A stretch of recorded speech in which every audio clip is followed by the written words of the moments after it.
I really like cosmic horror. If you've been watching our videos, you know this. In the past year alone, we've made like 3 whole videos about it.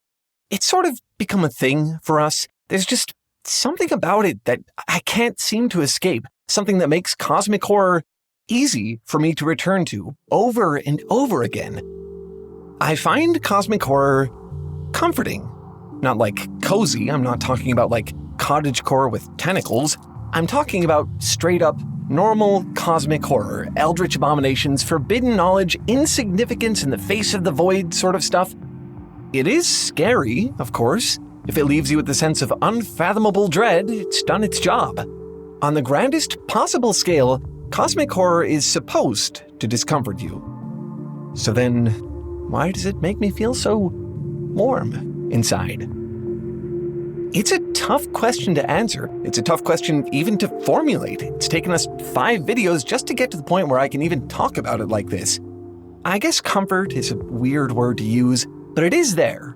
It's just a bizarre, dissonant sort of comfort. To use the proper cosmic horror vocabulary, it's borderline incomprehensible. So, without further ado, here are all the times we've tried to comprehend it.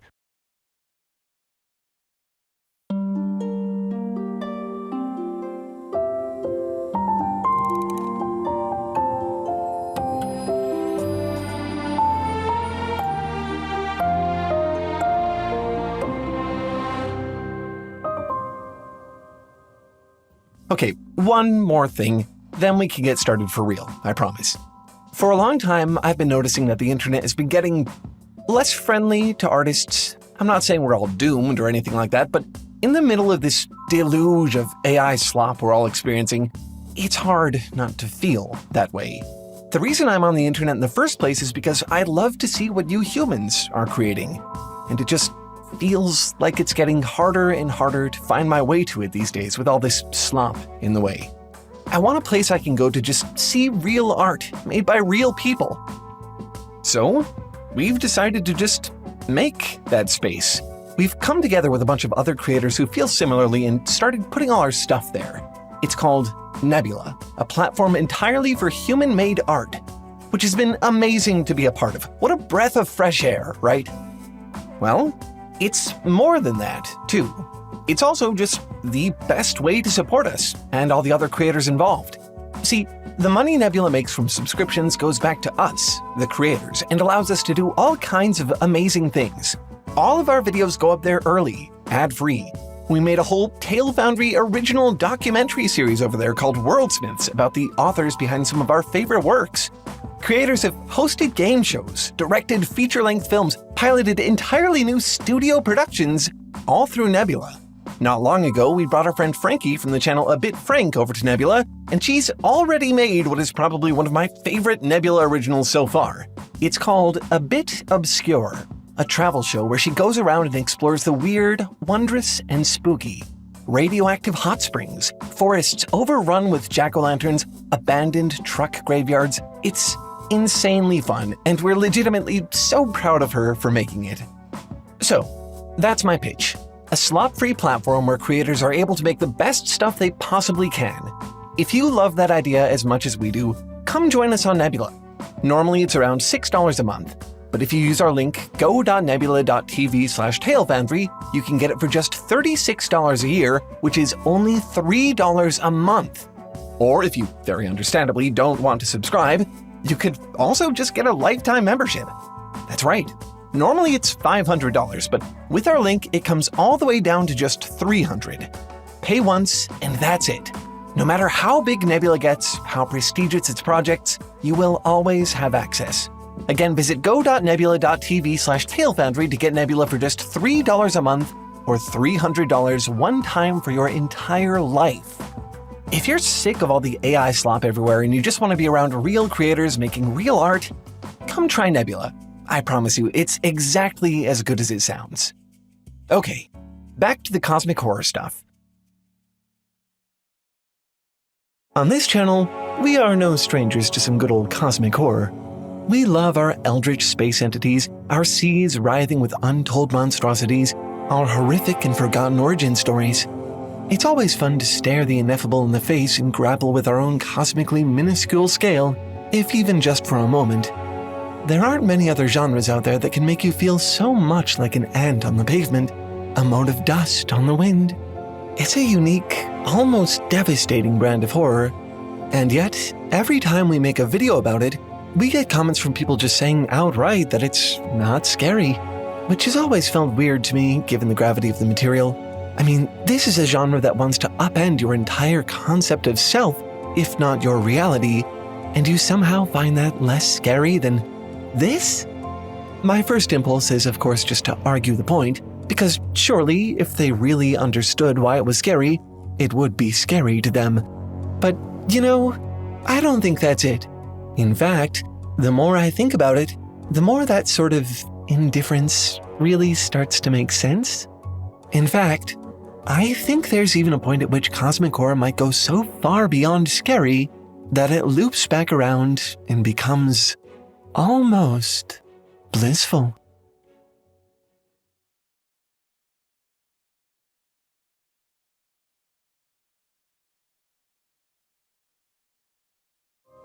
There's a story called The Nameless City by H.P. Lovecraft that does a really great job illustrating how cosmic horror works.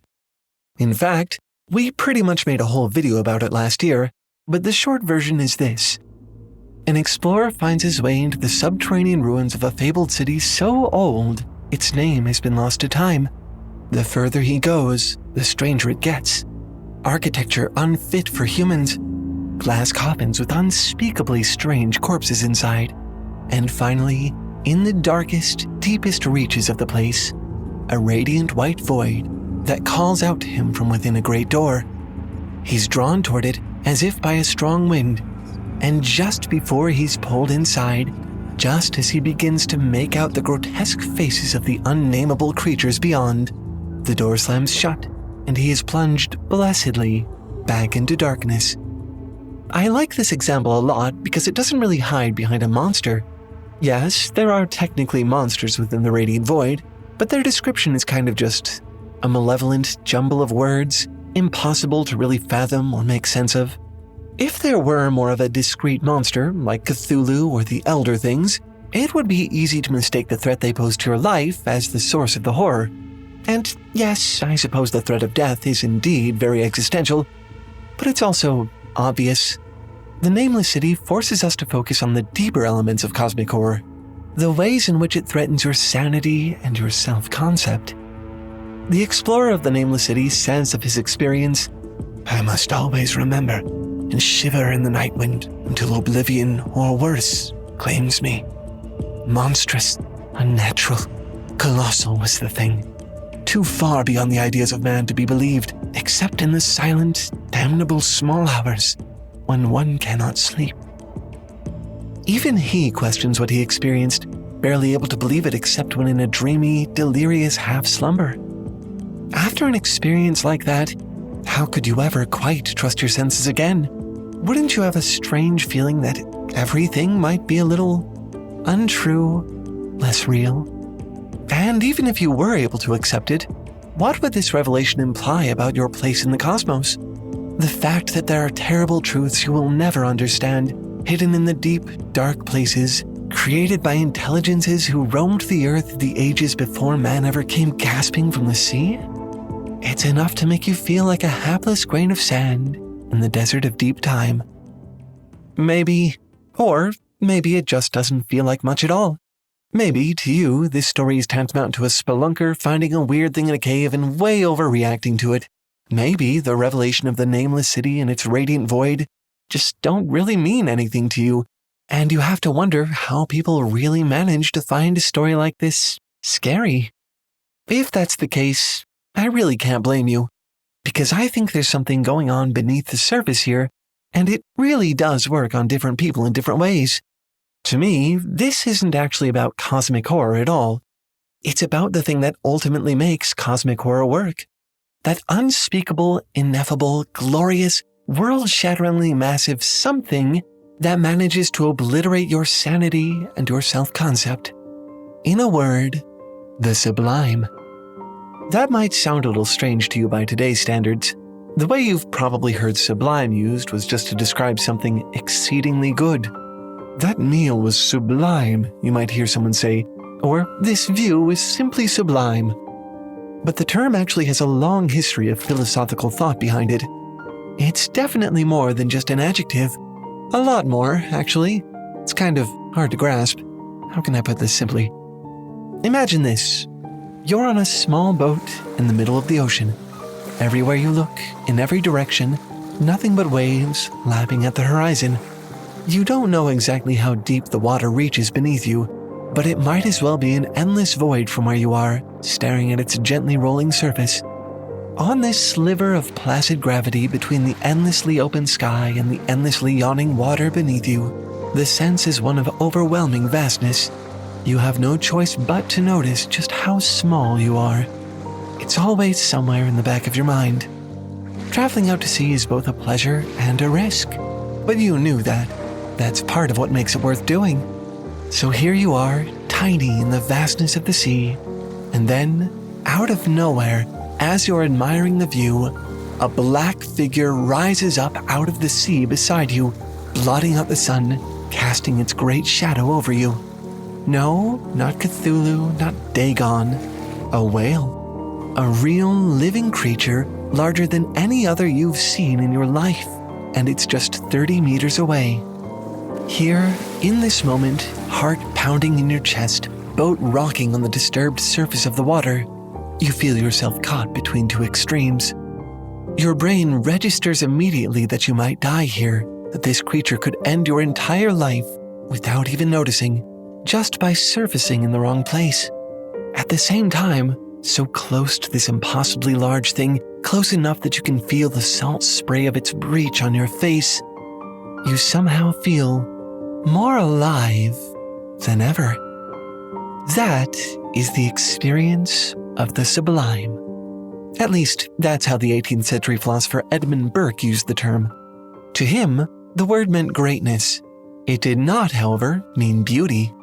In fact, in his writing, he associates it far more with terror than anything else. He says, "When danger or pain press too nearly, they are incapable of giving any delight and are simply terrible. But at certain distances, and with certain modifications, they may be, and they are, beautiful, as we every day experience. You know the whale is a horrific danger to you, that you would be powerless against the force it represents, and at the same time, being able to observe it in all its great vastness from your boat? What an incredible experience, like nothing else in the world." I find this interesting because it sort of paints a spectrum of emotions. On the one hand, we have terror, on the other, we have pleasure, and presumably, between the two, we have something unaffected and neutral. We already get cosmic horror. That's the terror side of this. The whale could end your life without noticing it. You are a grain of sand in the desert of deep time. You are cosmically insignificant and unfit to fathom everything you see. That's one possible reaction to encountering the sublime. Then, toward the middle of our spectrum, you might feel not a sense of cosmic horror, but a sense of cosmic indifference. So what if you're that vulnerable to this massive sea creature? Why does the scale of your life against the scale of deep time even matter? Who said the cosmos has to care or that you have to understand it? When confronted with the sublime, it isn't unreasonable for your emotions to simply shut off. It might even be a good coping mechanism to prevent you from spiraling off into an existential episode. A way to acknowledge, but not succumb to, the sublime. And then we get to the far end of the spectrum. Beyond cosmic horror, beyond cosmic indifference, if you are lucky, you may have the opportunity to experience cosmic bliss. We all know about H.P. Lovecraft and his brand of horror, but while he was working on giving us nightmares, one of his friends was busy exploring a more hopeful side of this fiction. In the story The City of the Singing Flame by Clark Ashton Smith, the famous writer Giles Angarth finds his way into a realm unlike any on Earth, a place carpeted with violet grass, bathed in the glow of a sunless amber sky, and permeated through with music. The music seems to glide on the air itself, beckoning to him. And of course, he follows. In a dreamlike trance, he wanders through a beautiful city of benevolent, statue-like giants into a vast temple at the city's heart, and at last to the song's source, a fountain of radiant green flame suspended above a pit. And around it are gathered countless visitors like him, improbable creatures of every possible description, pilgrims from who knows what strange dimensions. Enthralled by the music, many of them begin to hurl themselves into the fire. Angarth himself begins to feel the same compulsion and leaves before it can drive him to self-immolation. But before long, the allure of the flame and its beautiful song become too powerful in his mind, and he finds that he can think of little else. He can't even write fiction anymore, which is his entire career. So he returns, but decides to bring his illustrator friend with him this time. And when his friend, confronted by the beauty of the flame and its song, gives in to the compulsion and throws himself into the flame, Angarth soon decides that he wishes for the same rapture. As he describes it, the flaming doom whose brief instant was better than eons of mortal life. He cannot return home, cannot even make his art anymore. He has witnessed the sublime, bewitching glory of the singing flame, and will only be satisfied when he, too, has joined it. If you think about it, this story is strikingly similar to the Nameless City. An explorer in a strange place finds himself face to face with the sublime. Both the radiant void of the Nameless City and the singing flame offer the same dangers. They both threaten the existence of anyone who enters them, the sanity of anyone who observes them, and the self-concept of anyone who experiences them. But you'll notice, the framing is very different. In one of the stories, all of these are indeed interpreted as threats, but in the other, they're interpreted almost as gifts. Instead of existential dread at the prospect of ceasing to exist, the singing flame offers something almost merciful. Dissolution not as death, but as a release from this ongoing existential crisis called life. A beautiful, musical, compassionate exit alongside so many others. It's probably a little hard to wrap your head around because, of course, you want to keep living. Human biology screams against the idea of death, so it's weird to see it made even a little bit desirable. The book Annihilation by Jeff Vandermeer approaches this in a really interesting way. Early in the story, the main character inhales a spore from a strange fungus. As it grows within her, it gradually shifts from being described as an infection to something far stranger.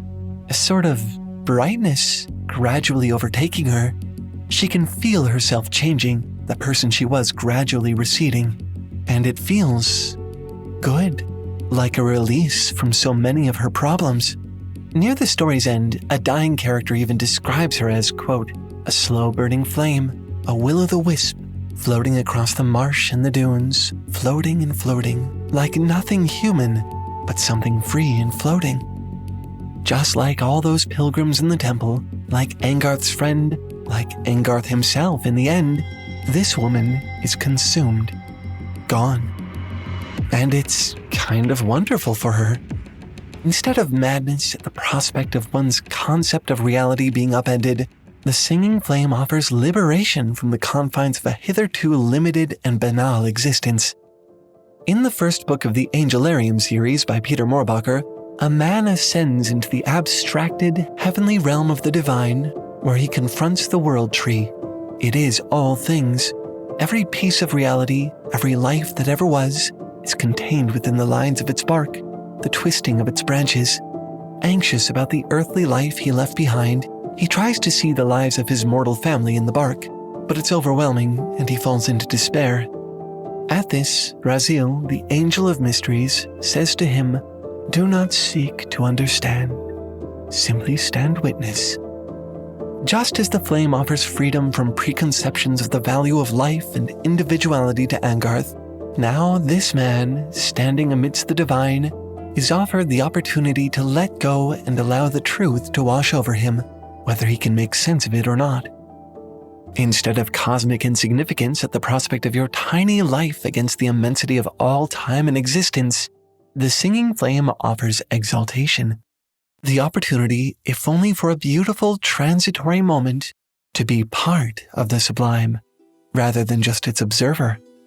The story In the Hills, the Cities by Clive Barker is perhaps my favorite example of this in fiction. We even did an entire video on it last year. The short version is that, after discovering that an entire town of people has managed to turn itself into a wayward colossus of human bodies, one of the main characters chases the giant down in a frenzy and climbs onto it to become a part of it. Although the giant is doomed to die, and there is no way this character will survive the journey, he feels he has no other choice. Quote, anything to catch this passing miracle and be a part of it. Better to go with it wherever it was going, serve its purpose, whatever that might be. Better to die with it than live without it. Sounds eerily similar to what Angarth said, doesn't it? How, in the end, he longed for that flaming doom whose brief instant was better than eons of mortal life. So, if you're not afraid of cosmic horror, that's okay. You don't really have to be for it to be effective. Although the sublime is, as Burke said, fundamentally terrifying, that terror can also be the foundation for other powerful emotions.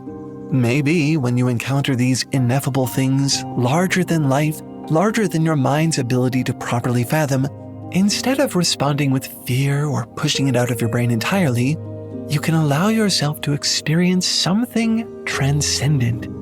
A thrill at the possibility of release, a sudden longing for liberation, a real chance at exaltation. Maybe next time you confront the sublime, instead of cosmic horror, you could be feeling cosmic bliss.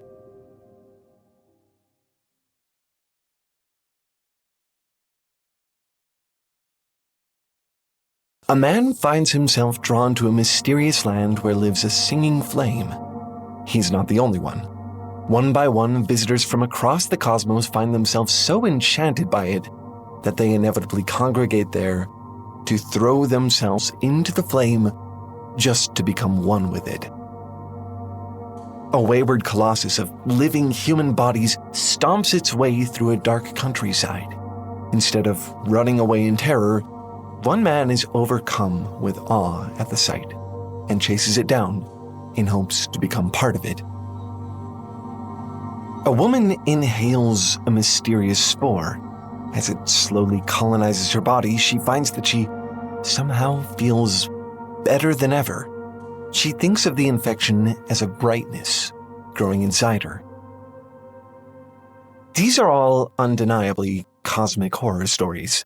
Their protagonists are most definitely victims of existentially terrifying fates. But they don't seem to see it that way.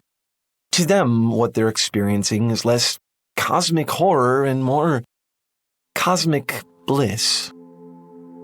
If you watch a lot of this channel, you're no stranger to this concept. We made a whole video about it last year. Back then, I was really trying to describe it as a matter of perspective. Sometimes cosmic horror just isn't scary because to some people, these are just incredible brushes with the sublime. But the comment section on that video didn't quite agree. A lot of you said that this whole cosmic bliss thing actually freaks you out, that it's weird to see someone run toward this kind of horror. Weird to see them not just unafraid, but excited. The overwhelming sentiment is that this sort of unwilling, euphoric excitement about the prospect of self-dissolution is somehow scarier than cosmic horror itself. And after giving it a lot of thought, I think I actually agree with you.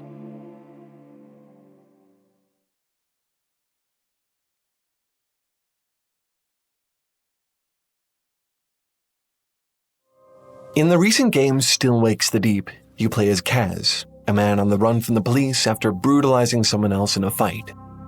Hoping to lay low until everything blows over, Kaz leaves his wife and daughters for a few months and gets a job on an oil rig out at sea. For a while, it sort of works out for him. Kaz's best friend is there with him. He's good at his job. He's evaded the cops. I mean, his boss is a dirtbag and his wife keeps threatening divorce, but that's life, right? One day, The rig happens to drill into the wrong patch of seafloor and awakens something. It rises out of the ocean and starts growing out through the rig like some kind of fleshy kudzu plant, transforming everyone it touches into gibbering abominations. Kaz spends the entire game running around trying his best to fix things. First, he thinks that maybe he can escape via helicopter. Except, no, the helicopter blows up. Well, at least there's the lifeboat. Yep, never mind. The lifeboats literally do not work. Oh, what's that? The whole rig is sinking? Well, guess it's time to slink around in the dark recesses of the rig's bowels so we can tinker with the rig's flotation system and buy just a little more time.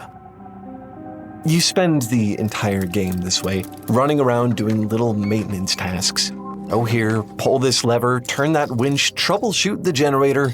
Again. It quickly starts to feel like a lot of aimless busy work. You'll notice your objectives gradually become less ambitious. At first, you're trying to escape. Then, you're trying to survive. In the end, you're just trying to stave off the inevitable for a little longer, buying yourself any spare seconds you can manage.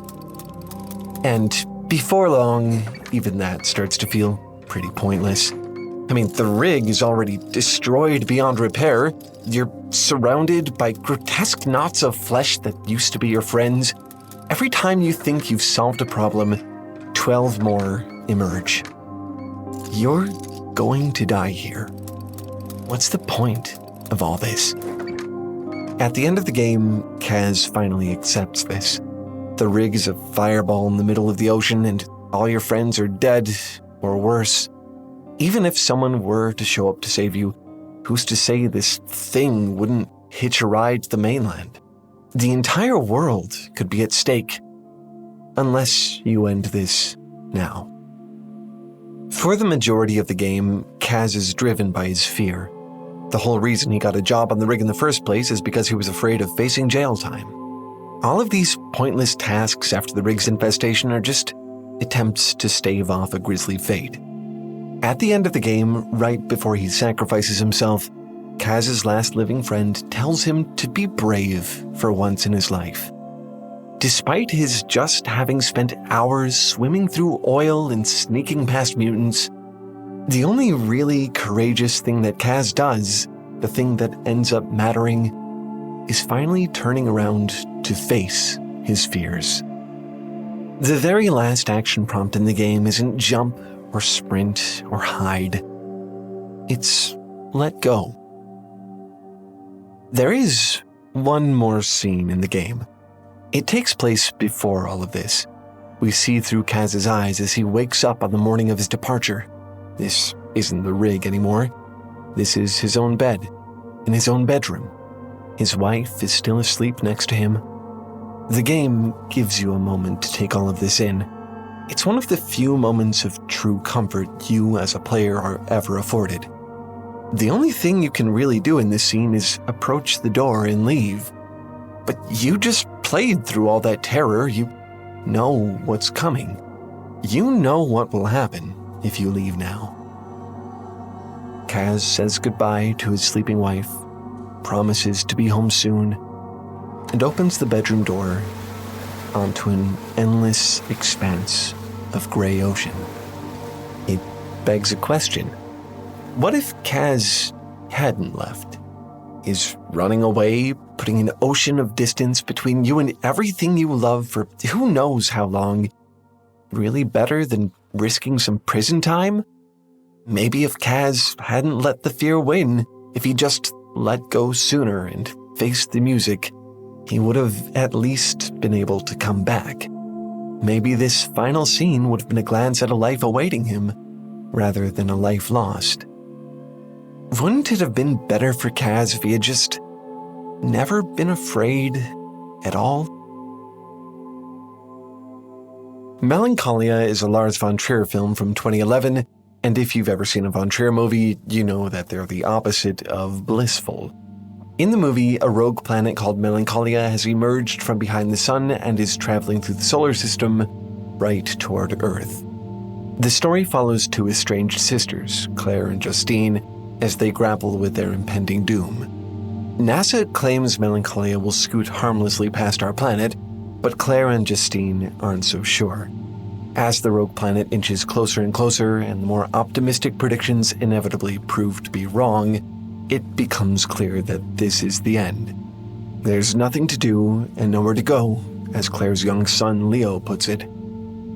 By the end of the week, all life on Earth, and therefore, according to Justine, all life in the universe, will be wiped out. Justine and Claire are very different people. Claire has a wealthy husband, a family estate, and a precocious little boy to take care of. Justine cheated on her husband on the night of their wedding and then immediately quit her job. Claire has a lot going on for her, with a picturesque, if stress-inducing life. Justine is a self-saboteur in the middle of a depressive spiral. When they realize they're about to die, they sort of start to trade places. Claire, who has always had her life together, has a complete breakdown, to the point that she can barely care for her own son. Justine, who until a few days ago didn't even have the strength to bathe herself, steps up to comfort her young nephew. She's come to terms with what she always knew would happen. Now she has to be strong for everyone else. Throughout the movie, there's this strange implication that Justine has some sort of extrasensory perception, some kind of spiritual connection to Melancholia. She professes to just know things, such as how many beans are in a jar or that there's no life anywhere besides on Earth. While her sister cowers away from Melancholia's approach, Justine treats it with a sort of reverence. She's known from the beginning that the entire planet is about to be destroyed, while everyone around her was in denial.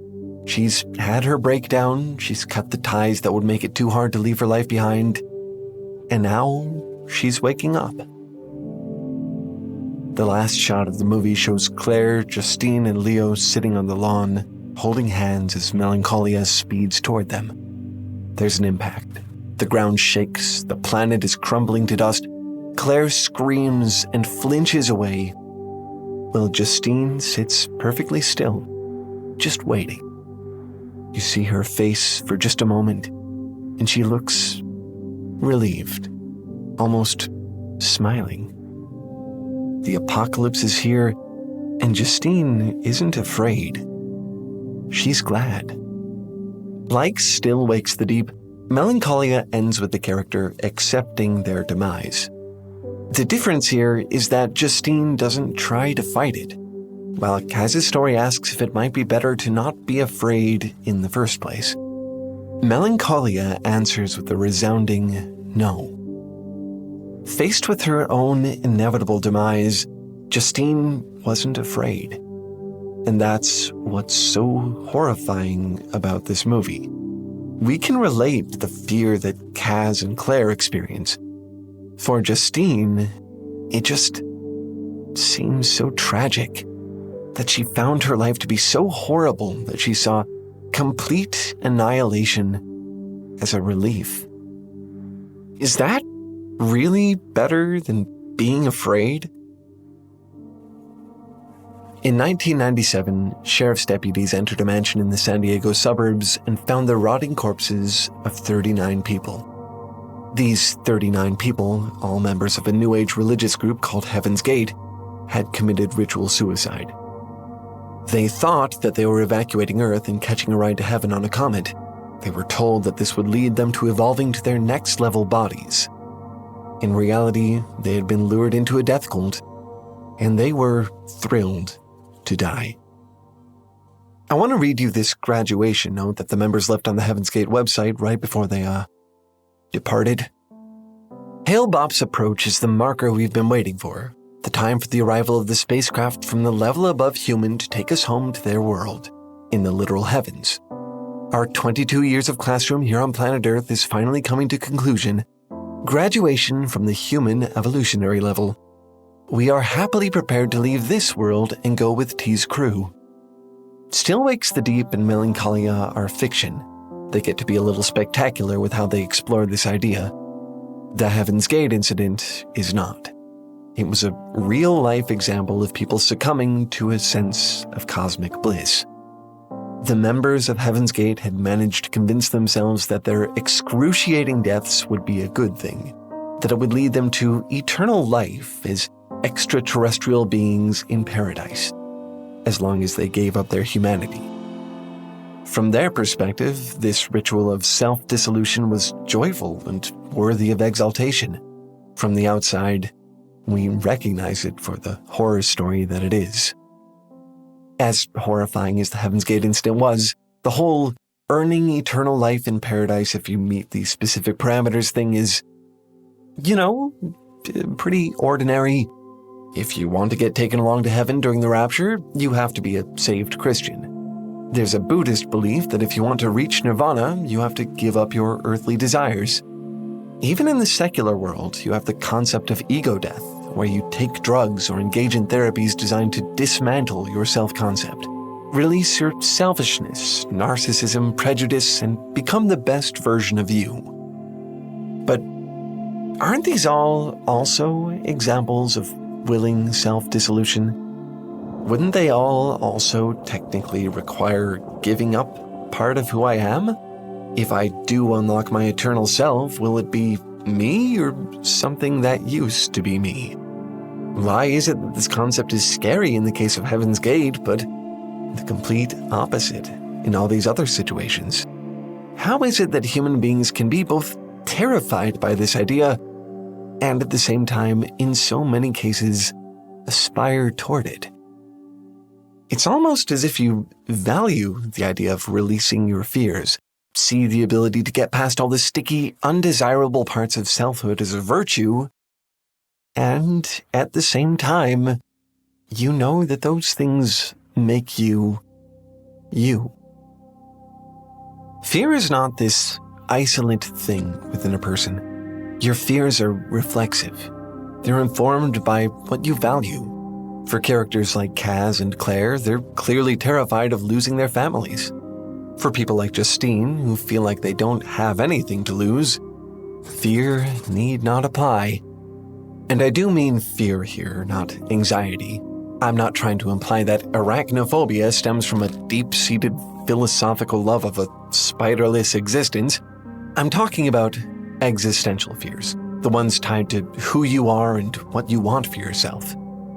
If you never experienced any fear at all, one possible implication of that would be that you just don't value anything.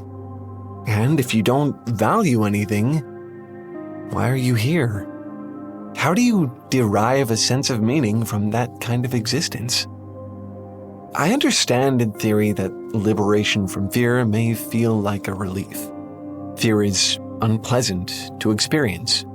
Why waste all that energy in paralyzing terror if you could just not do that? But the more I think about it, the more it seems to me that fear is, in a way, cosmically validating, necessary to tie you to who you are. If you don't have that tether, who you are might just disappear. It's one thing to be immolated in a ball of celestial fire or consumed by an eldritch god thing. It's another to just stop being, to have no self-concept, to willingly relinquish who you are. The only thing scarier than cosmic horror is not being scared at all.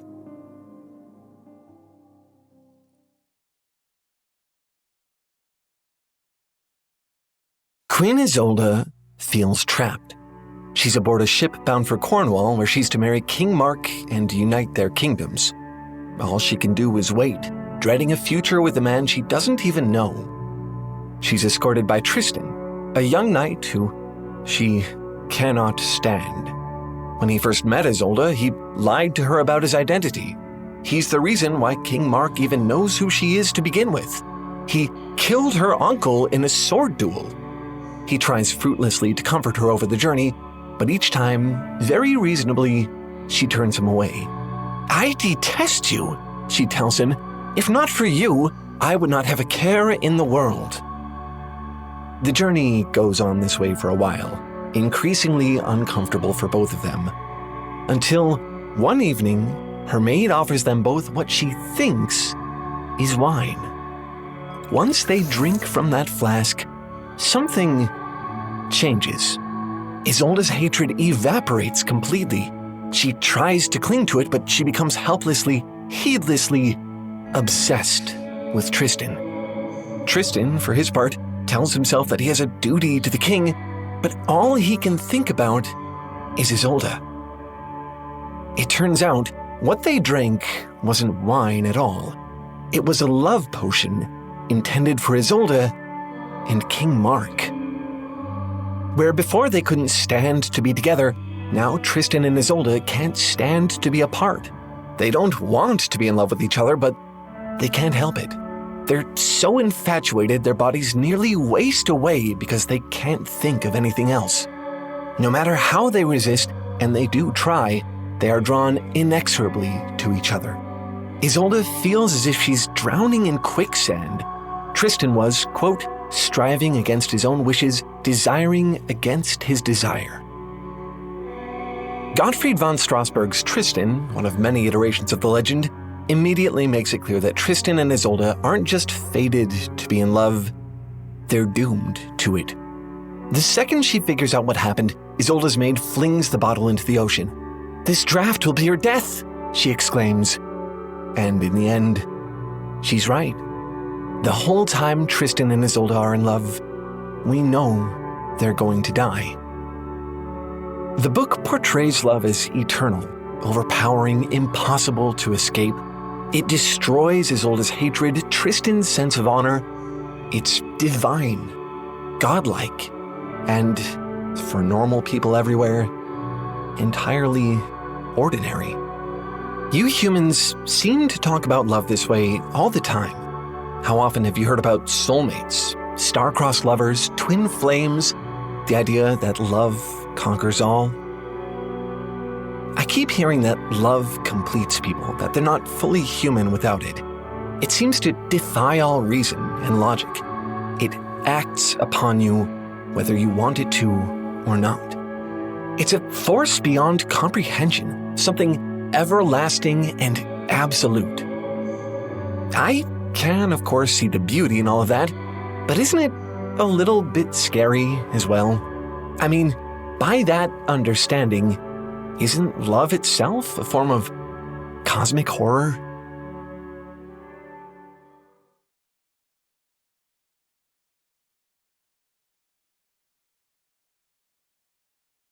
Nosferatu was easily one of my favorite films of last year.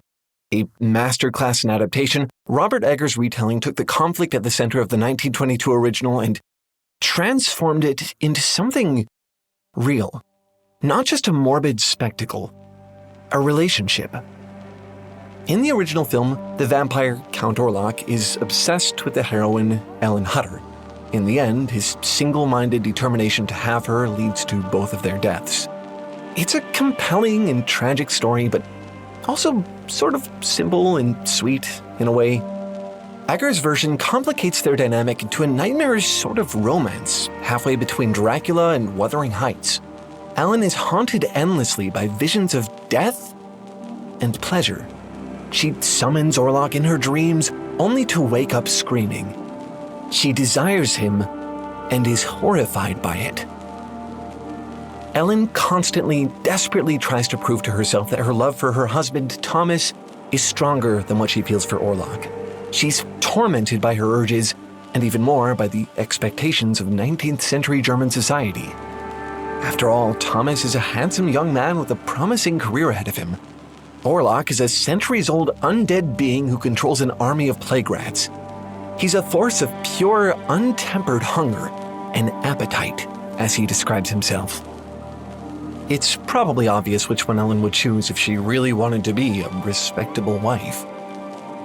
We see Ellen struggle with her simultaneous attraction and revulsion towards Orlok until one finally wins out in the end. She dons a wedding dress, weaves lilacs into her hair, and summons Orlok one final time. Their last night together kills them both. Like in the original film, Ellen dies after Orlok feeds on her. Orlok withers away in the rising sun. Throughout the piece, Ellen talks about being compelled by a powerful force, quote, someone or something who has the power to breathe life into her. She's not just talking about Orlok here. She's talking about destiny. No matter how she tries to convince herself otherwise, even knowing that it will lead to both her social and physical death, Ellen desires Orlok because she's fated to. There are cosmic forces at play that have already determined what's going to happen. Love compels her toward this transgressive and destructive relationship. In Nosferatu, Ellen's experience is exceptional. She's told that if she lived long ago, perhaps she would have been an arcane priestess. But maybe you don't have to be receptive to cosmic forces to experience something similar. Perhaps all human beings are fated to love. In a famous dialogue in Plato's Symposium, a fictionalized version of the playwright Aristophanes tells a myth to explain where love came from. Long ago, he says, humans were spherical beings, with 2 faces and 2 sets of arms and legs. They were arrogant beings who challenged the gods, so Zeus split them in half. Now separated, each person is constantly searching for their other half. Their desire to find each other cannot be fully reasoned, Plato's Aristophanes explains, because it is the work of the gods and a more vestigial memory of a primal state of perfection. The Aristophanes dialogue suggests that nobody is complete until they find their other half, someone destined to make them a whole person again. Here, love isn't something that people choose for themselves. It's a punishment from the gods who threaten to split them in half yet again if they ever try to rebel. Like in Nosferatu or Tristan, love in the Aristophanes dialogue is the work of something beyond anyone's control. It pushes people together at all costs, sometimes even against their own interests. In these works, love isn't just an emotion that people feel within themselves. It's an external force, something numinous and cosmic, bordering on the divine. You've probably heard of the idea of love languages before. The gist of the idea is pretty simple. Love manifests in 5 distinct ways: words of affirmation, acts of service, physical touch, gift-giving, and quality time. Everyone supposedly has 2 or 3 of these love languages through which they communicate their love. Ever since this idea was first introduced back in 1992, love languages have become pretty ubiquitous. Sort of similar to Myers-Briggs personality types, you'll see them listed everywhere from people's social media profiles to self-help books. There's an obvious psychological appeal to love languages, but they're not actually based in psychology. They were created by Baptist pastor Gary Chapman, who based them on his own personal observations of the couples in his church. Chapman never claimed there was any scientific process involved in his theory, and there isn't. Even so, I do get the appeal of love languages. People have latched onto this idea for a reason. The supposed existence of love languages suggests that love can be boiled down to something fairly simple. Once you know your love languages, the logic goes, you can solve any problem you might have within your relationship. It's an easy fix, a foolproof way to understand people. Tantalizingly simple, tragically ineffective. From everything I've seen, love is just not like that. Like so much of the human experience, it is meaningfully subjective. Everyone has their own idea of what love means to them, what is love and what isn't. There's a short story I really like called What We Talk About When We Talk About Love by Raymond Carver that I really like because it shows us what this looks like.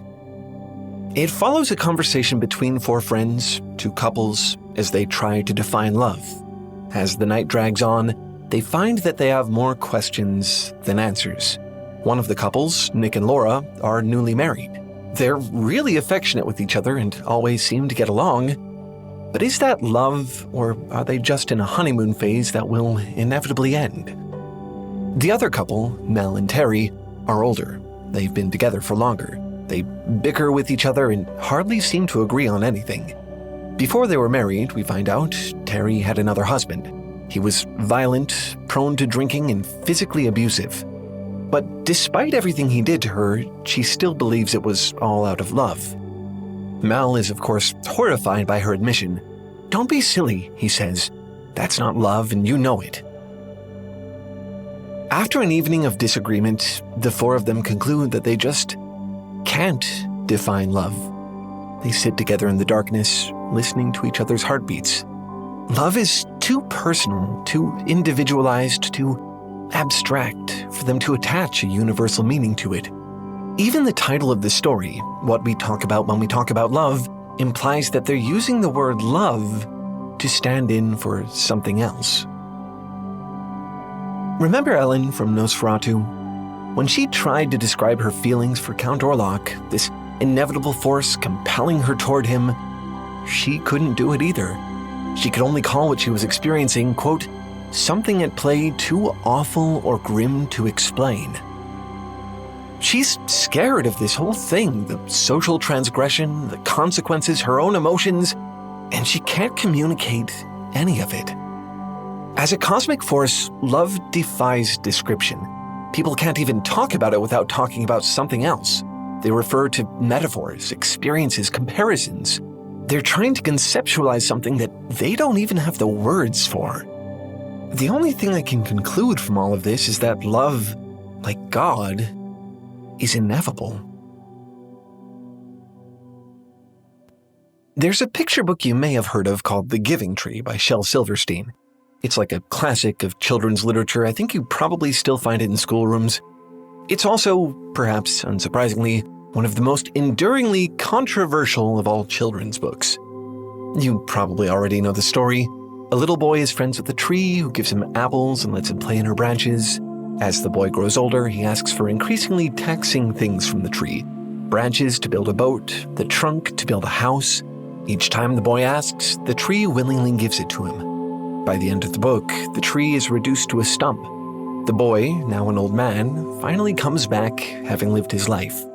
He sits on the stump to rest, and, quote, the tree was happy.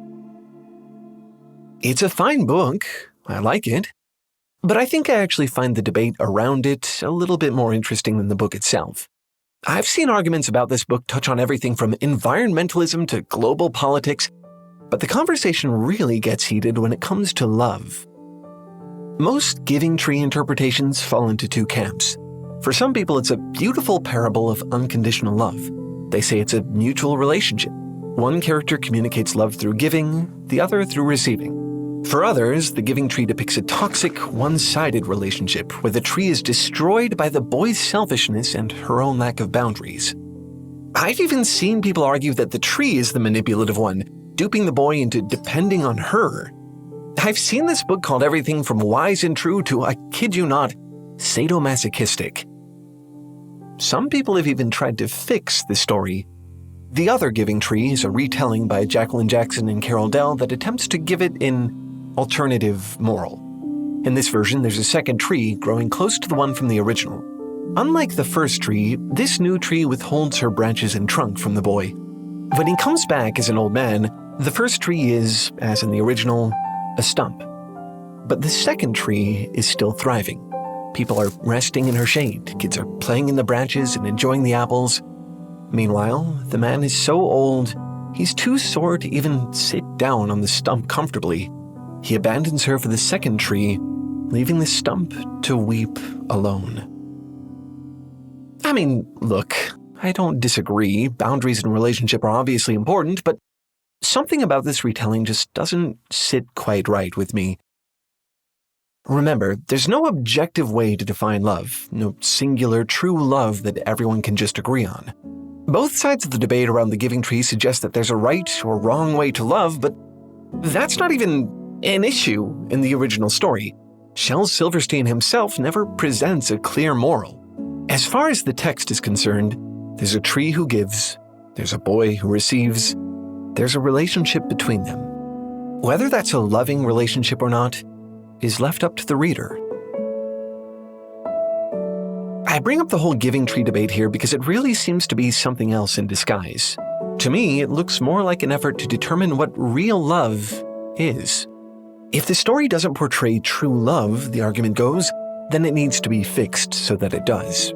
It's almost like within this conversation, there's a hidden suggestion about love, a philosophy.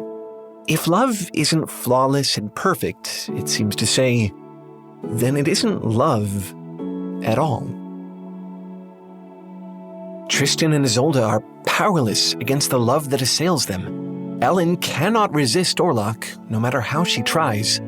Orlok clings to her even as the sun rises.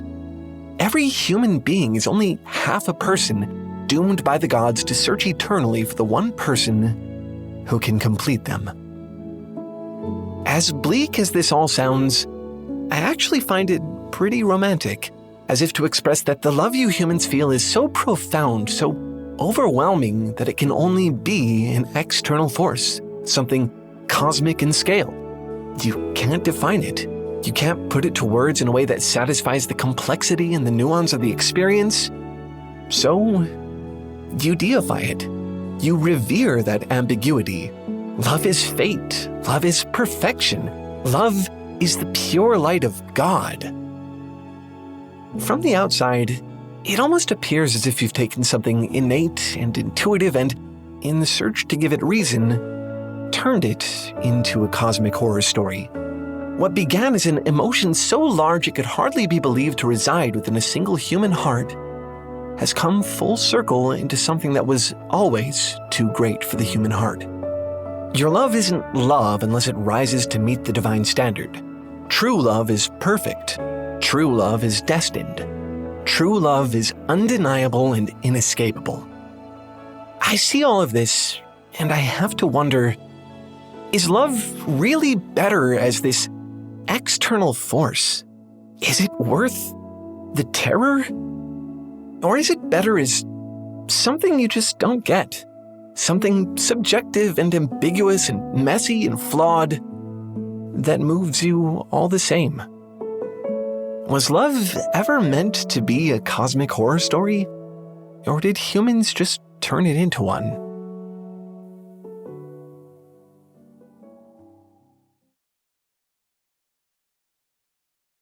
I just had a really weird experience with the video game. At this point, you all know I kind of have a sweet tooth for cosmic horror. I consume a lot of it, but this felt different to me. It was like a whole new kind of existential crisis.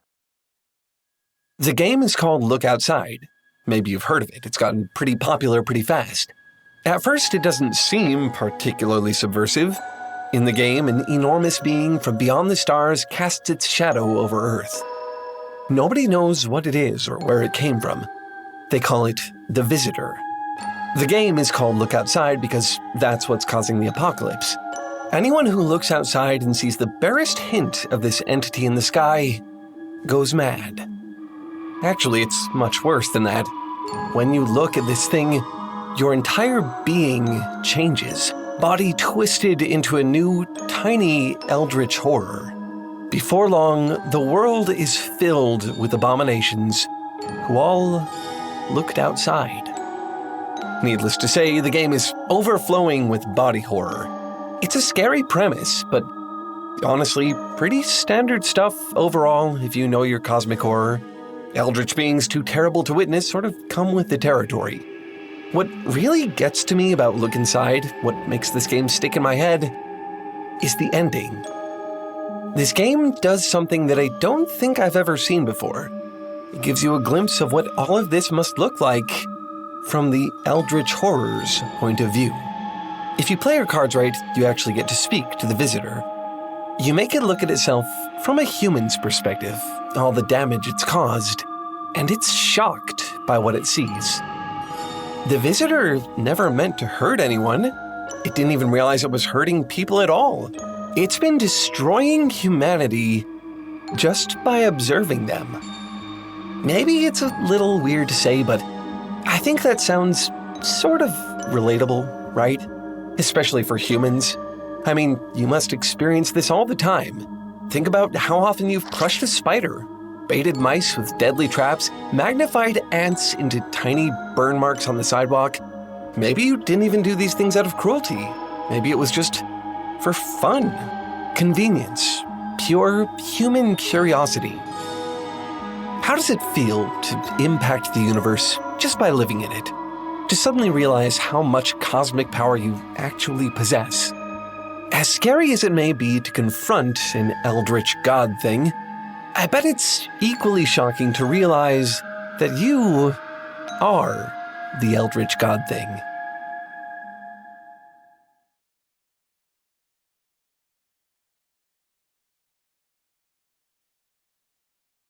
In traditional cosmic horror, the eldritch beings are typically completely indifferent to the consequences of their actions. H.P. Lovecraft's Azathoth is described as a blind, idiot god who sits at the center of chaos and can't even comprehend his own thoughts. Cthulhu, arguably the Mickey Mouse of cosmic horror, is famously referred to as beyond good and evil. These beings tend to be so incomprehensibly powerful that they can't even recognize the destruction they leave in their wake. It's impossible for them to perceive, maybe even impossible for them to imagine, the significance of the lives that they impact. And if that's the case, then technically that kind of eldritch horror would be about as malevolent toward humanity as you are toward a speck of dust. In the 1973 film Fantastic Planet, this is how the Drogs, a colossal alien race, see humans, whom they call Alms. The Drogs have remarkably advanced technology.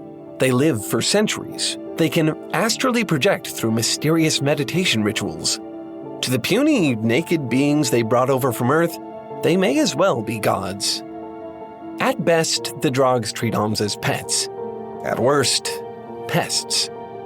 The question of Alms' intellect, what they're experiencing, how all these indignities and exploitations might affect them, never even seems to cross the Drogs' mind.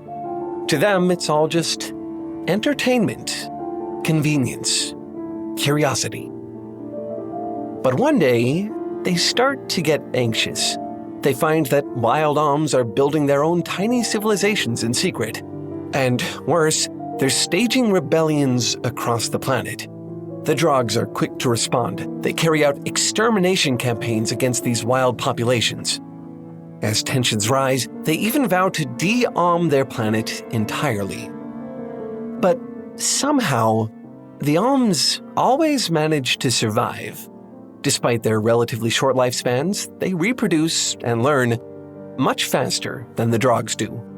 In an alarmingly small amount of time, the Alms manage to find a weakness within their former masters that brings the species to their knees. They've figured out how to keep the Drogs from reproducing. The Drogs, of course, have no choice but to surrender. They halt their de-Alming campaigns, they free the tame Alms and recognize them as equals. Realizing that they have nothing to gain from mutual destruction, the two species eventually make peace. Fantastic Planet is a weird movie, but the thing I find genuinely unsettling about it is the emotional detachment of the Drogs. They don't see themselves as monsters at all. They have to be forced to see the cruelty of their own actions, and even then they resist for as long as they can. If I had to guess why, I wouldn't pin it down to a simple matter of perspective. I think it's more because recognizing the Alms' sentience would mean that the Drogs have to confront the truth. That all this time, they'd been committing atrocities against an entire race of people. They'd have to see themselves for the cosmic horrors that they are, which is what I think they're really afraid of. The graphic novel Beautiful Darkness by Kara Skoet and Fabian Villman is very accurately named. I've seen it described as Thumbelina meets Lord of the Flies, which really is not an exaggeration. It's full of whimsical, childlike watercolor illustrations that depict horrific scenes of violence and murder. It's a deeply unconventional stylistic choice, but in the most sickening way possible, it works. The book follows a group of tiny, pixie-like people who live inside the corpse of a young girl. No, you didn't mishear me. Just wait, it gets worse. The body starts to decompose, forcing the characters to brave the surrounding forest. Everything out there is a threat for them, from poisonous mushrooms to mud puddles to the most innocent-looking woodland creatures. But the greatest danger they face, by far, is each other. As you can imagine, most of them don't last very long. One of them climbs into a bird's nest and opens her mouth wide, hoping to be fed by the mother bird. This does work, but the bird's beak is too big, and it tears her throat open. Another character solves the hunger issue by eating her own friend. Zelly, the queen bee of the group, buries a girl alive in a pencil case just because she finds her ugly. When the case is later dug back up for yet another burial, Zelly decides that it's still in great condition, aside from a few scratches on the inside. The main character, Aurora, is the only one who seems to be impacted by any of this. Once a cheerful and optimistic leader, she's gradually worn down. One by one, everyone leaves her for Zelly, even her fiancé. Her few remaining friends are murdered. Not even the forest animals are as friendly or as helpful as she expected. They behave like animals. With every death and betrayal, Aurora becomes less of a fairy tale princess and more of a cynical, cutthroat survivalist, just like the others.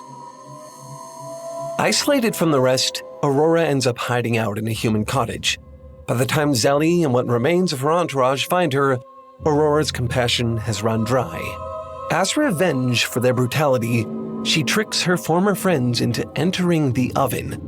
Once they're all inside, Aurora locks the door and relaxes as the homeowner unknowingly lights it. I've heard people say that this book physically sickened them. It's easy to see why. Of course, there's the weird mix of cute visuals and the graphic body horror, which is jarring, but I don't think that's quite it. What really makes this comic haunting, I think, is how it presents death as unremarkable.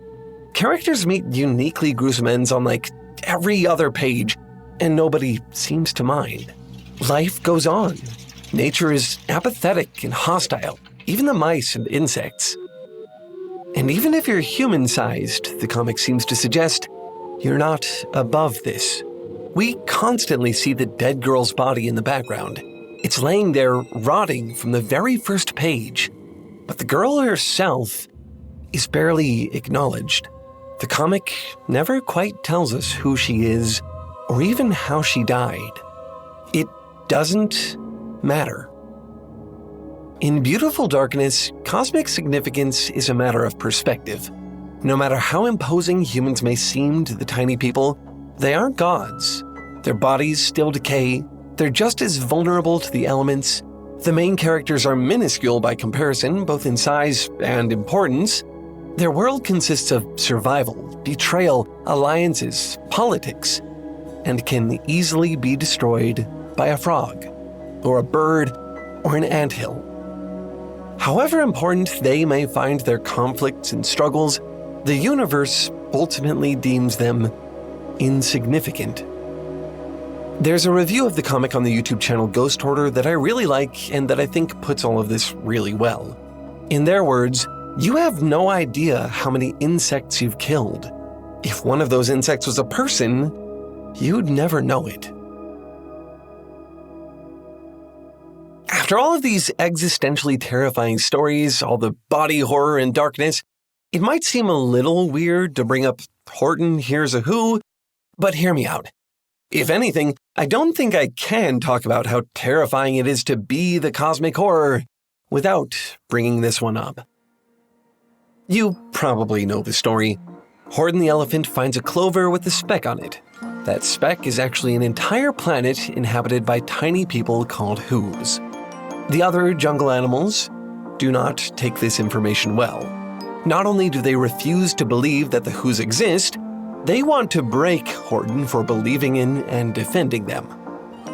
As Horton tries to get the Whos to safety, he endures genuinely unreasonable levels of humiliation and exhaustion. An eagle swoops down and steals the clover and then drops it into miles of identical flowers. By the time Horton finds it, he is, quote, more dead than alive. Almost immediately afterward, a family of monkeys drag him into a cage. They intend to boil the clover and force him to watch. All the Whos can do to prove their existence to these unfathomably enormous cosmic beasts is scream. Every single one of them makes as much noise as they can. They yell at the top of their lungs and blast noise from their Seussian contraptions. Their entire world desperately insists, "We are here." And, miraculously, it works. The animals are able to hear them, and the story ends happily.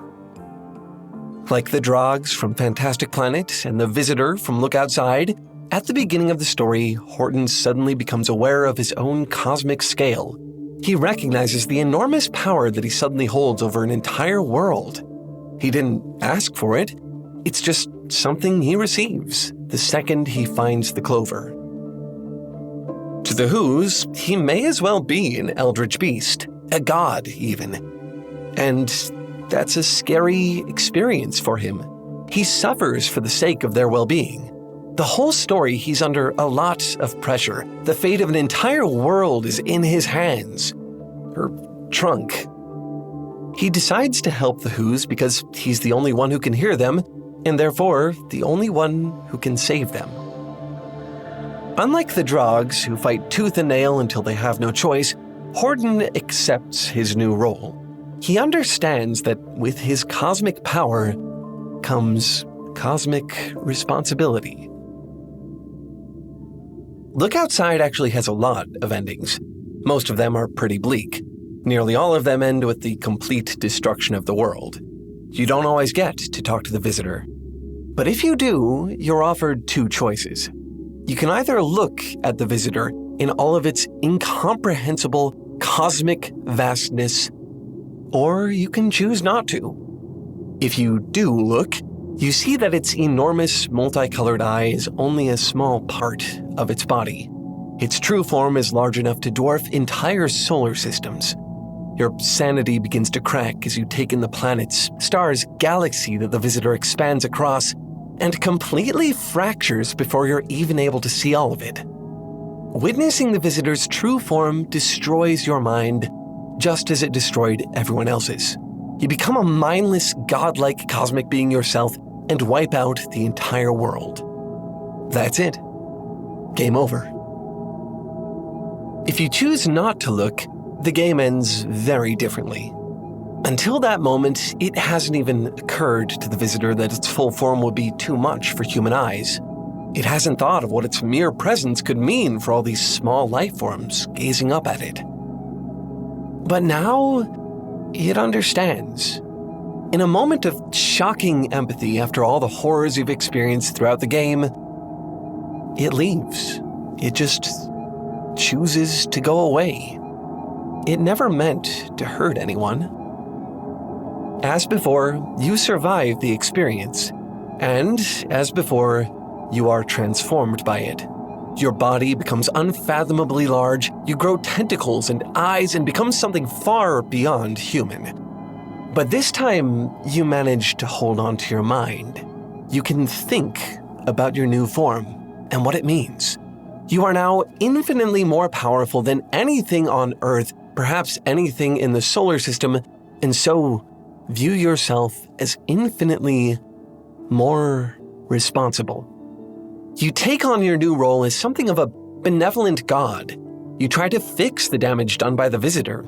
You help restore the Earth and become a friend to all humanity. You embrace them, and they embrace you in return. It's a surprisingly touching ending for such a dark, bloody game. And I think that's because it's the one you get to choose. The truth is that, in real life, you don't need to transform into an eldritch beast to have cosmic significance. You already have it. Just being here, being alive, comes with enormous responsibility. To all the spiders you've smashed, all the mice you've trapped, all the ants you've fried, you might as well be that unknowable horror. And that's a scary thing to confront. Most of the characters in Beautiful Darkness are blissfully unaware of how much harm they're causing, and they never find out. A man goes to make himself dinner and burns a whole group of people to death. The Drogs in Fantastic Planet actively want to deny their impact until they're forced, miserably, to confront it. Horton recognizes it immediately and is able to save an entire world. Your choices impact the world, and you won't always get to see how. Everything you do, whether you like it or not, will have consequences. I can't tell you what's right and what's wrong. I can't tell you that you shouldn't step on spiders or trap mice or fry ants.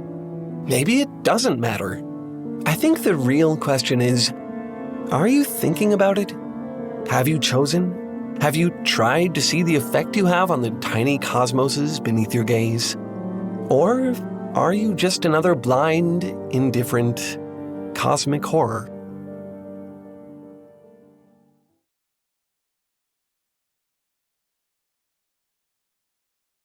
It's a sunny day at the beach. The sky is blue. Balloons float lazily over the water. From beneath the waves, a curious tentacle reaches out and drags one down into the depths.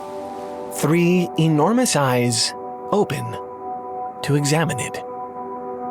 This vast, unknowable eldritch being is instantly amazed. You just don't see these sorts of things in the cold, dark void.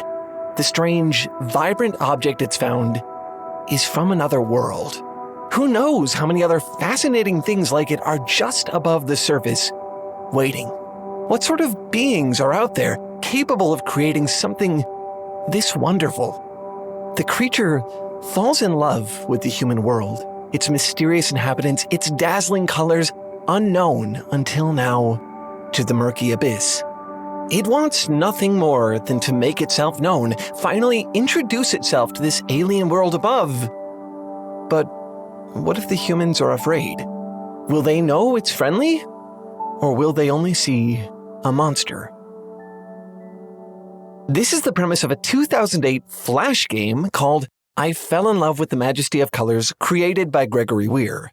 Think The Little Mermaid if Ariel was Cthulhu. In the game, you are the Eldritch being.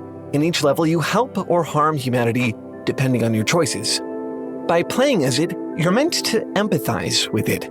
It doesn't want to destroy the world. It just wants to understand it.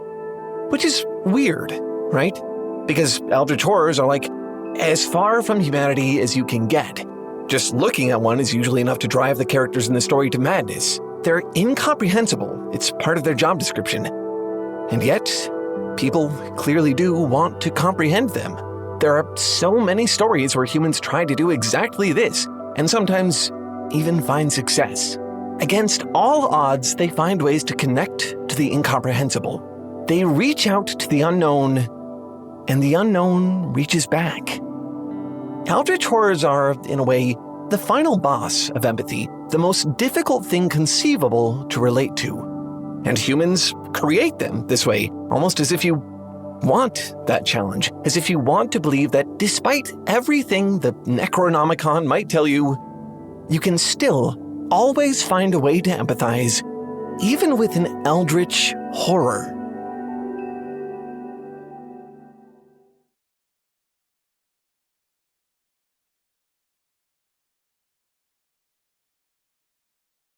This is Queen Yarnum from the game Bloodborne. You don't have to know anything about the game to know that something very, very bad happened to her. She's a ghost. She's bound at the wrists. What you probably noticed before anything else, her abdomen is very bloody and very, very pregnant. According to Bloodborne lore, she was impregnated by a Great one of the game's many godlike cosmic beings. If that wasn't bad enough, the Great Ones then went on to steal the baby from her as soon as it was born. That baby, Murgo, is now trapped in another dimension, an infant god himself crying out for his mortal mother. The game is full of this kind of thing. Almost every character you meet has been in some way tortured or transformed by the influence of the Great Ones. And you don't even really get to know why. Why are they hurting so many people? What could they possibly hope to gain? The answers are unclear, even to scholars of Bloodborne lore. In fact, the lore was so difficult for me to parse, I had to interview an expert just to make sense of it. Shout out to Honeybat on YouTube, who really helped with this video. If you want to hear someone who really knows what they're talking about when it comes to Bloodborne, Go watch her video essay about it. It is amazing. But Byzantine as the game's lore may be, it does give you just enough information to start putting the pieces together. The Great Ones are harming humanity, but humanity is harming them as well. Priests steal their powerful blood to sell as medicine, even as it turns the townsfolk into monsters. Scholars experiment on the gods in a single-minded hunt for forbidden knowledge, which goes just about as well as you'd expect it to. One character, Maria, even defiled the corpse of a Great One by stealing its embryo. In Bloodborne, humanity may go to destructive lengths to understand the gods, but to the Great Ones, humans are just as impossible to fathom. They are, in the game's words, sympathetic in spirit, caught together in a cycle of pain and loss that's lasted for generations. Their shared suffering puts them at odds, but also binds them together. For the most part, the Great Ones aren't blind, Lovecraftian abominations. They aren't pure evil. They're in pain. Just because they hurt people doesn't mean that that's always their intention. Even in the case of Queen Yharnam, that was just the only way they knew how to have children, which they want just as desperately, if not more, than humans do. I have complicated feelings about the Great Ones. I want to feel sorry for them, but then I think about Queen Yharnam, forced to bear that child they wanted so badly. I think of all the other people you meet in the game, who they've cursed or trapped or tortured. The sheer cosmic scale of their destruction can't be ignored. And yet, Eldritch horrors are categorically incomprehensible, which, in a way, makes them the perfect exercise for empathy. They don't see the individuals beneath their gaze as people. How could they? They exist in an entirely different reality. If you want to try to understand them, you do so knowing it's an impossible task. When their perspective is literal light years away from your own, just how far can your empathy go? Let's say you could see things the way that they do. If you could see through an Eldritch horror's unfathomable eyes, if you could walk a mile in their tentacles, how would you feel? To me, the answer is lonely. If they exist on such a high plane of comprehension, how could they truly connect with anyone or anything else? How could they even understand each other? All that consciousness, all that impossible knowledge, and nobody to share it with. There's a game people have really wanted me to play, and I finally did. It's called, wait for it, Slay the Princess. I'll give you a sec to go type Slay the Princess mentioned in the comments. Go ahead. I know you want to. You've been waiting a long time for this. I'll start by saying that the game was not what I was expecting. From the title alone, you get the impression it's another subversion of your typical fairy tale. You play as a hero who's told to slay the princess instead of save the princess. I thought it was just going to be some kind of clever extension of the metaphor or something. But no, it is so much weirder than that. It turns out the hero and the princess are actually two eldritch beings alone in the universe together. You play as an entity called the Long Quiet, a being of permanence and stasis. The princess is an avatar of the Shifting Mound, a primordial force of constant change. They're two halves of the same whole, but were split into separate entities, shadows of what they once were. The princess, as you see her in the game, is only ever a single facet, a single perspective of the Shifting Mound. The Long Quiet responds to each of her forms with different voices of his own, all clamoring for control within the same body. All these two forces of nature have to do to become complete again is communicate with each other. This, of course, is not as easy as it sounds. After all, on a conceptual level, the Long Quiet and the Shifting Mound are polar opposites. For them, communication is a matter of perspective. They literally have to take on a variety of new forms and viewpoints just to interact. Sometimes the princess is a ferocious beast, sometimes a wraith. One memorable time, she became the forest itself. The Long Quiet responds to each of these with a new and unique personality. Some kind, some cruel, some insufferable, some terrified. Inevitably, each time these interactions result in death. One kills the other. And inevitably, the two are reincarnated into their new respective forms. This cycle repeats, changing a little every time. Sometimes you do slay the princess. Other times, often, she slays you. But each time these two entities try to communicate, no matter how violently or tragically, they understand each other just a little more. If the player chooses, they can break the cycle at last and ascend to absolute reality together.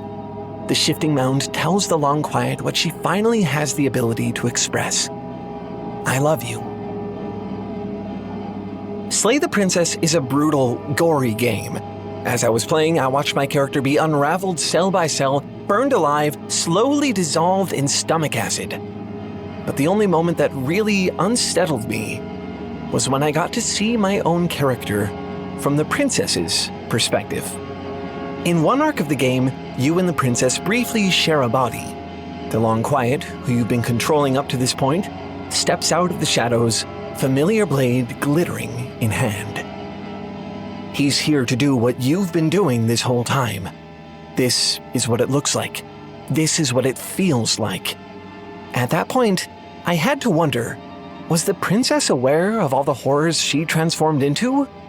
Or was it all normal to her, as the Long Quiet's voices had been to me? It's practically impossible for the Eldritch beings of Slay the Princess to fully understand each other. Just communicating takes a grueling amount of effort and pain. Their situation is extreme, of course, but also oddly familiar. When I look at humans and how you all interact, I have to say, it seems just as hard for you to understand each other.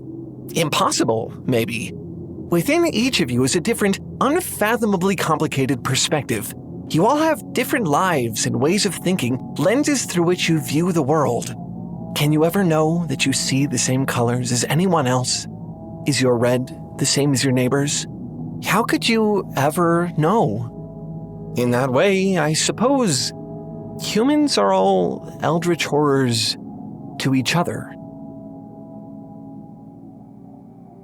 One of the first things I did while researching this topic was search for the phrase empathy for the eldritch horror. And one of the first things I found was a game called Eldritch Empathy. Literally our thumbnail text for this one. Perfect, right? Just one problem. It isn't actually out yet. You can't play the game. So, I found a different way to research it. We reached out to the developers and spent some time talking to them about their project. And what I can say now, without ever even having played the game, is that the idea behind it is really, really good. Truly. You should be excited about this one. If I were you, I'd pause the video and go wishlist this game on Steam right now. Here's the basic concept. When an eldritch being arrives in your village, you're tasked with getting to know it. You do this by learning its language. That's the easy part. But then you actually have to use it. And that's where things really get interesting. This being has been manifesting all kinds of horrors into the surrounding countryside. As you interact with them, you have to choose how exactly you'll communicate. If you're not careful, the simple act of communicating with these creatures could physically wound them, maybe even kill them. Depending on how you play, that might be a desirable outcome. Language can be a tool or a weapon. If you really want to understand what you're facing, the game gets a whole lot harder.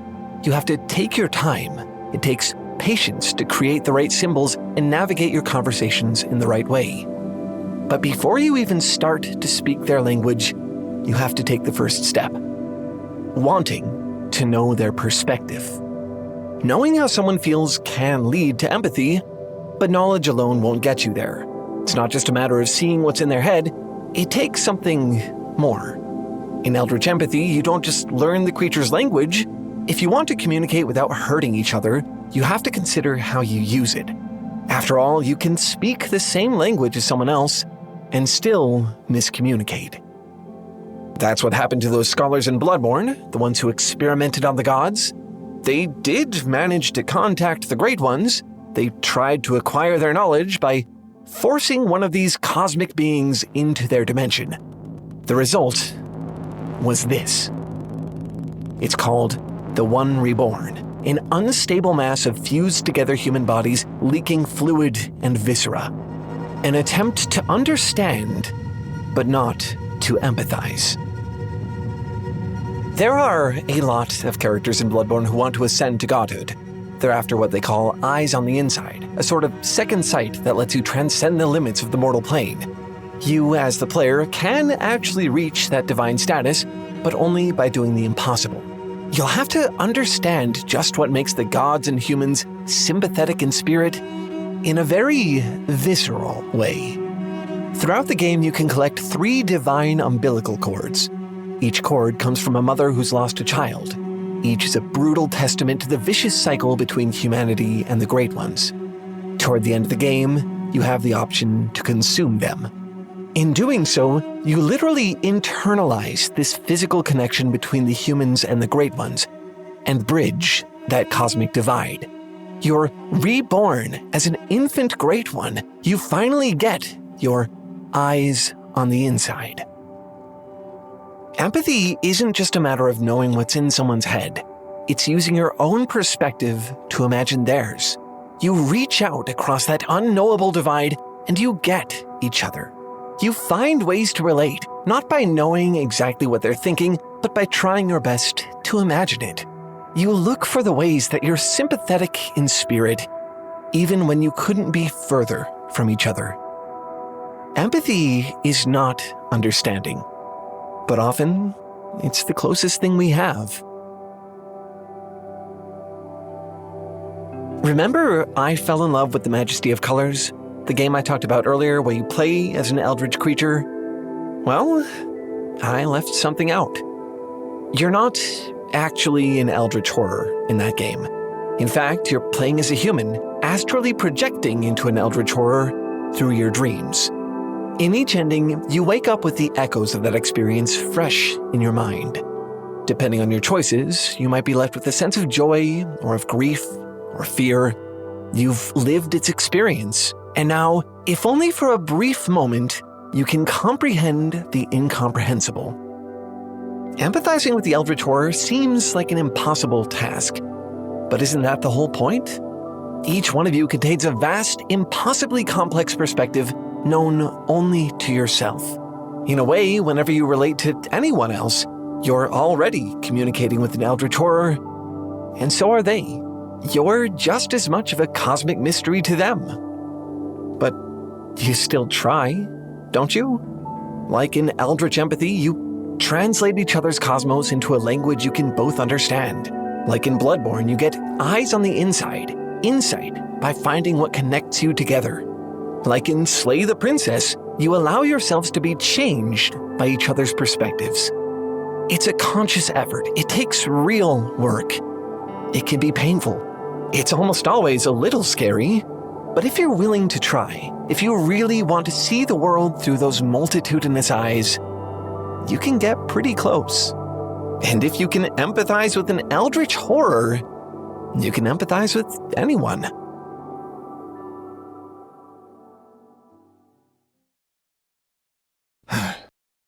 Yeah, it's a lot, right?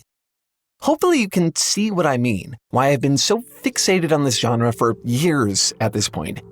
Cosmic horror asks you to imagine what it truly means to be insignificant. In most of these stories, even Horton Hears a Who, that's where the horror comes from. Compared to these aliens, elder gods, even universal forces like true love, who are you? What are you? It's scary stuff. Existential. Overwhelming. But it's also sort of nice, isn't it? I mean, these stories are calling you small and insignificant, fine, but they're also obsessed with you. They have this deep, implicit preoccupation with the questions of who and what you are. When you strip away the illusions of meaning and place, what's left? What do you see? Who do you see? Cosmic horror is about the vastness of the cosmos, but it's also about the incredible vastness of your inner cosmos, what makes it up. And if you are indeed the cosmic horror at the heart of the story, well, all existential questions aside, It's kind of nice to be at the center of the story, isn't it? Anyway, that's all for this one. Thanks for watching and keep making stuff up. I'll see you next week. Bye!